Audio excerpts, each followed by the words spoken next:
Well, we use the word in reference to the laws of physics that apply in the microscopic world at the level of individual atoms, individual electrons, elementary particles, where physics is qualitatively different than what we experience in our everyday lives. You ever been to the beach? You see waves coming in. Why do the waves have characteristics? Speed. That's all classical physics. Send a rocket to the moon. There's no quantum physics in that. We're discussing right now quantum world, which is at the very smallest scales. The elements of reality down at that level are not described by what we're used to, which is the momentum of something or the position. If you were to go and ask the same question at the microscopic level, at the quantum level, then things break down.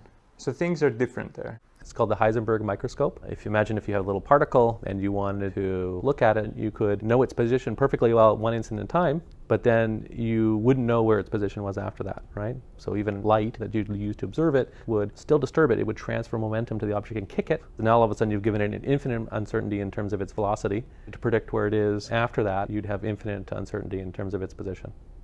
What makes quantum mechanics sort of fascinating, and so this idea that an object can't both have its position well-defined and its momentum well-defined is at the same time, it's fundamentally just a property of waves, just a mathematical property of wave equation. So imagine a water wave. If I wanted to have a localized little sample volume of water, and then I asked what does it do after? Well, it's going to disperse very quickly. Whereas if I have a sinusoidally traveling water wave, it's going to be dispersed over a huge range of space, but it has a very well-defined momentum. And that has nothing to do with, that's just classical physics, just the physics of waves.